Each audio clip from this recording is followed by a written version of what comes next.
charla, ya todos también conocen a Shahram Mimani, y él nos va a hablar también un poco, pero de un aspecto más espiritual, que es la tabla de la medicina. Entonces, pues bueno, adelante. Y después, si nos queda un tiempecito para las preguntas, que con mucho gusto nos contestará nuestro querido doctor Enrique Camacho, Shahram, nuestra querida Gaby, pues estamos aquí. Adelante, Shahram, por favor. Muchas gracias, queridos amigos. Voy a subir. Mi querida Kika, ¿puedo subir yo o tú quieres subir lo poquito que tenemos unas cuantas diapositivas? Aquí las tengo. Ok.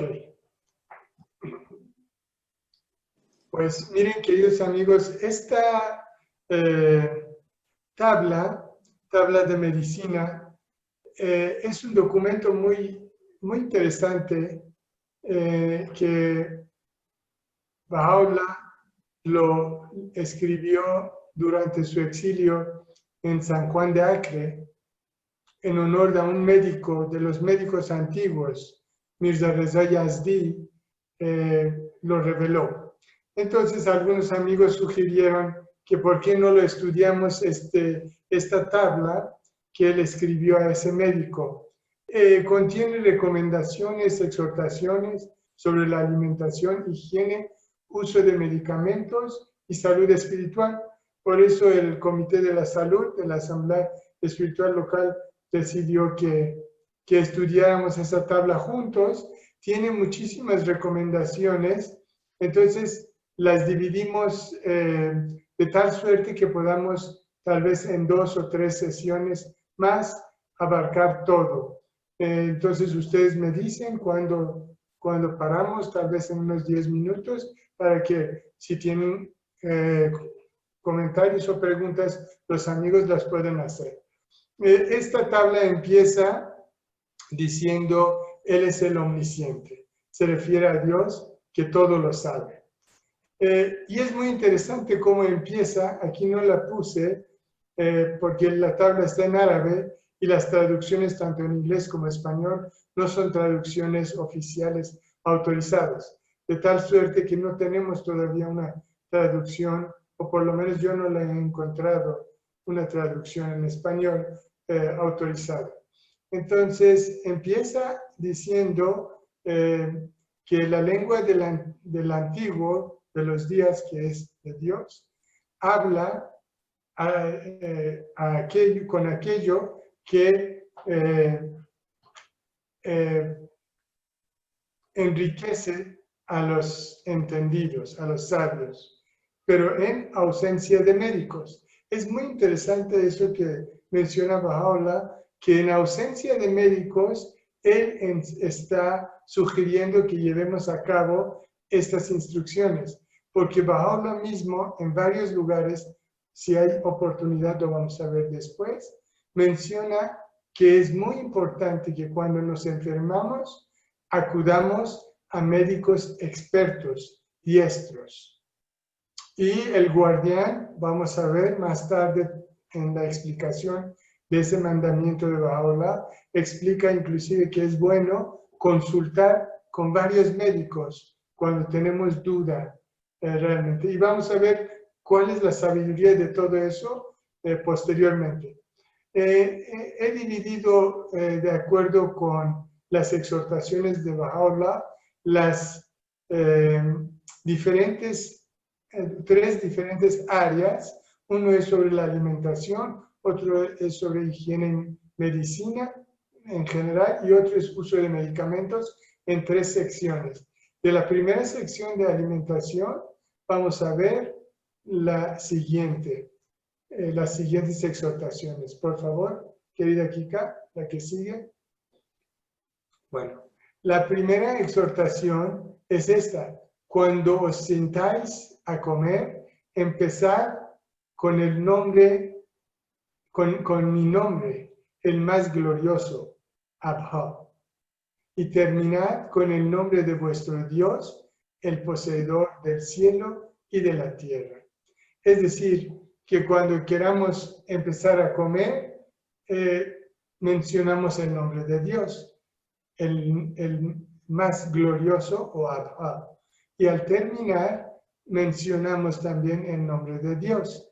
Cada quien puede decirlo, él no lo está especificando cómo debemos invocar a Dios. Algunos dicen Allahu Akbar, algunos dicen Ya Baha'u'llah, algunos en español dicen Dios es el más glorioso o tu gloria del más glorioso. Como sea, es mencionar el nombre de Dios y agradecer por el alimento. Eso yo creo que muchos lo hacen, inclusive en las otras fees anteriores a la fe Bahá'í, tanto los musulmanes como los cristianos daban las gracias a Dios e inclusive decían algunas oraciones. Hay unas 3, 4 oraciones de Abdul Bahá sobre la mesa de comedor, o sea, para decir oraciones antes de comer. Tengo entendido que no están traducidas todavía, pero si los encontramos, con todo gusto lo compartimos. La segunda recomendación es que una comida ligera por la mañana es como una luz para el cuerpo. Tal vez esto nos parezca raro porque hay personas que no desayunan nada, no desayunamos nada, soy uno de ellos, hasta muy tarde, y hay otras personas que desayunan mucho, muy abundante en la mañana. Baha'u'llah sugiere y recomienda un desayuno ligero. ¿Cuál es la razón de ello, amigos? Bueno, una de las razones que podemos médicamente explicar es que la mañana es para iniciar el trabajo.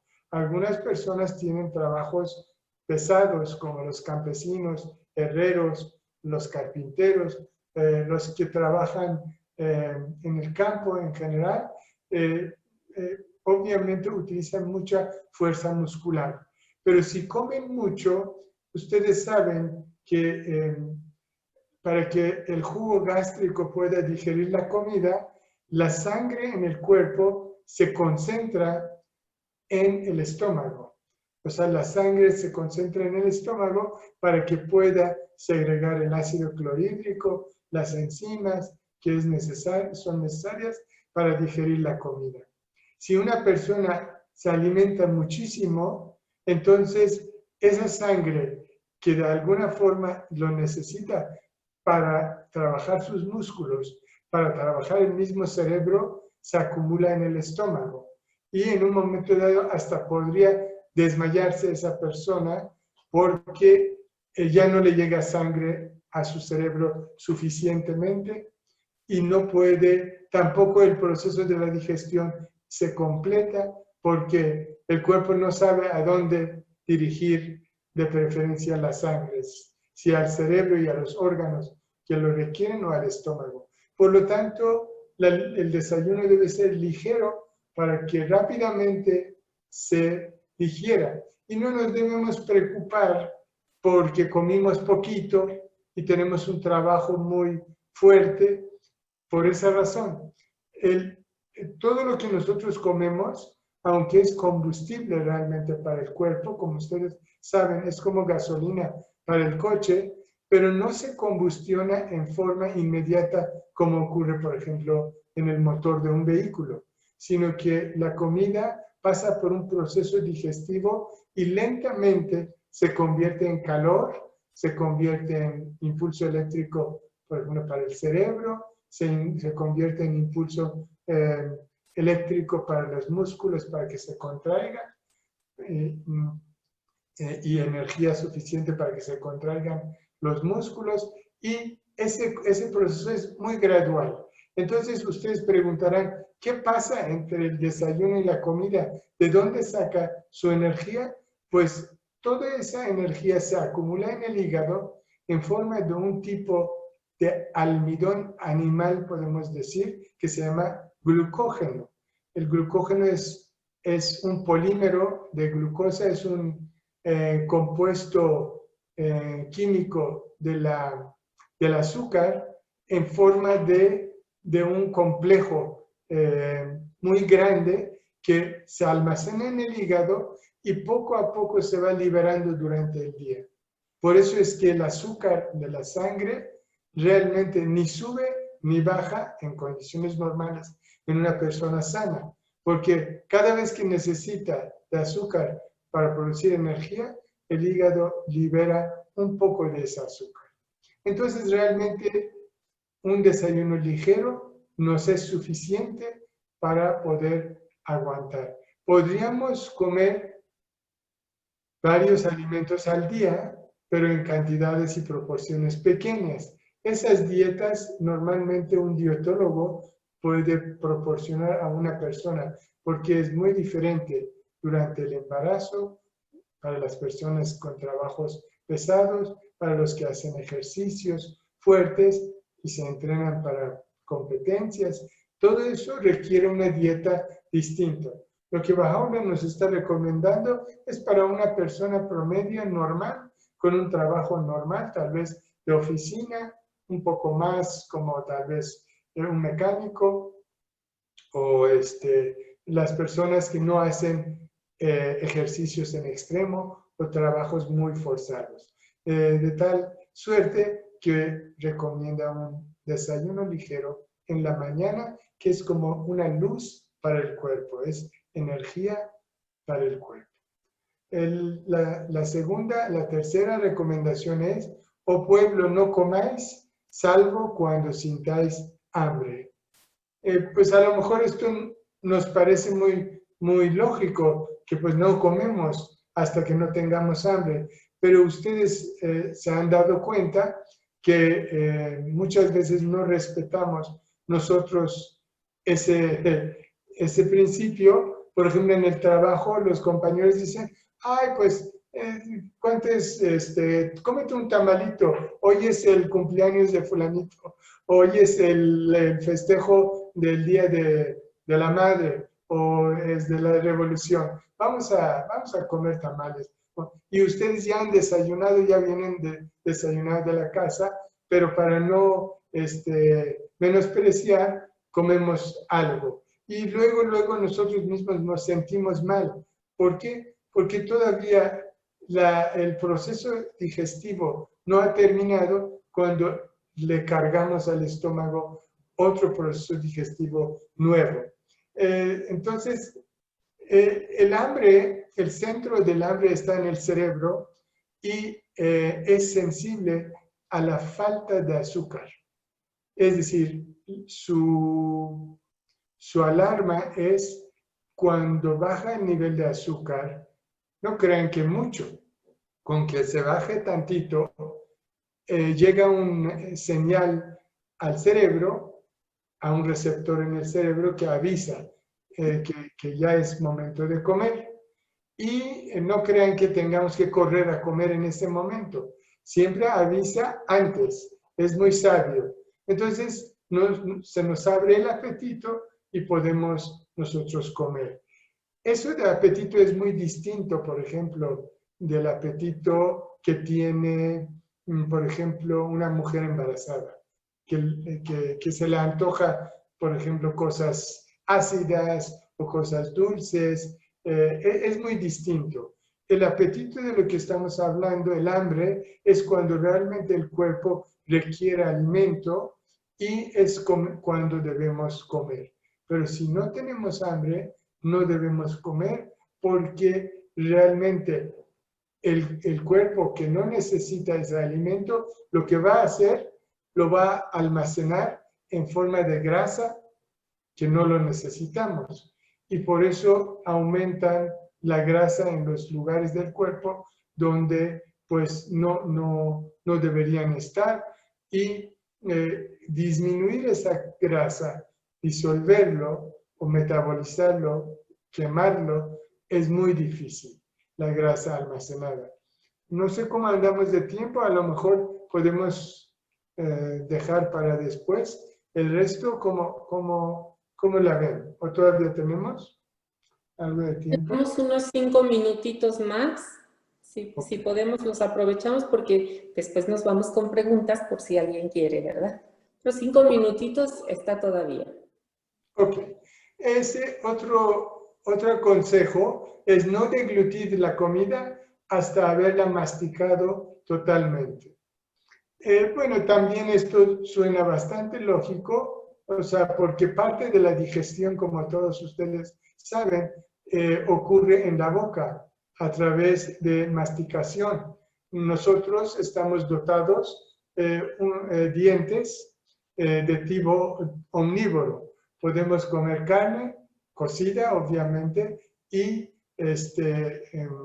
legumbres, verduras, mientras que los animales, por ejemplo, los rumiantes, tienen un tipo de dentadura nada más para los vegetales y los granos, tal vez, y los carnívoros, como por ejemplo los felinos, los caninos, están dotados de caninos y dientes que puedan romper la carne y comerla en forma cruda. El hombre no, el hombre tiene una dentadura especial que sí puede comer todo, pero lo tenemos que masticar totalmente. Los rumiantes, como ustedes saben, regresan la comida otra vez del estómago a la boca y lentamente lo mastican otra vez. Nosotros debemos masticarlo de una vez. ¿Por qué? Dentro de las enzimas o la saliva que tenemos producidas por las glándulas, 3 glándulas salivales que tenemos, la parótida submaxilar y las glándulas salivales menores, una enzima es la amilasa. La amilasa digiere el almidón. El almidón es el componente principal de todas las harinosas como trigo, cebada, ¿cómo se llama? Arroz. Total, el almidón existe en bastantes comidas que comemos. El pan que comemos, todo eso tiene almidón. Ese almidón principalmente debe iniciar su digestión en la boca. Aunque no lo creamos, nosotros digerimos parte del alimento en la boca al mezclarse con la saliva. Ya que se rompió estas cadenas, esos polímeros del azúcar que forma el almidón, en el estómago, más bien en el intestino delgado, hay otra enzima potente, la amilasa de páncreas, que lo va a terminar de digerir.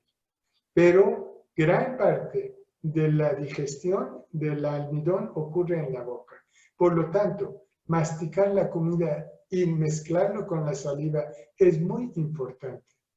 Y también vamos a ver, cuando nosotros comemos rápido la comida y no lo masticamos, después sentimos pesantez, sentimos inclusive dolor del estómago. ¿Por qué? Porque en el estómago ya no hay dientes, ya no lo puede triturar la comida. Lo único que puede hacer el estómago es cerrarse por arriba en su unión con el esófago y abajo en su unión con el intestino y hacer una especie de movimientos espirales que se llama peristalsis. Solamente es de mezcla, no lo tritura ya. Ya lo que no se rompió, no se fragmentó en pedazos chiquitos, el estómago no lo va a poder hacer. Entonces, como verán, esto es difícil para el estómago digerir la comida. Entonces, cuando la comida está bien masticado, bien triturado, su digestión en el estómago y su paso por el intestino, donde se digiere más y se absorbe en moléculas muy pequeñas, porque la comida se tiene que romper en moléculas muy pequeñas para que se pueda atravesar la pared del intestino y llegar al torrente sanguíneo para después llegar al corazón. Del estómago, del intestino, la sangre llega al hígado, se purifica y se pasa al corazón. Entonces vemos qué tan importante es la masticación. Gracias, queridos amigos. Muchísimas gracias, Sharami. Muy interesante esta plática también. Hay cosas que uno no sabe, ¿verdad? Pero estuvo muy bonito eso de mencionar el nombre de Dios al empezar. En muchas familias católicas, cristianas y de otras fes siempre empiezan sus alimentos agradeciendo a Dios por tenerlos, ¿verdad? Es una costumbre muy bonita también recordar a Dios en nuestros alimentos. Y bueno,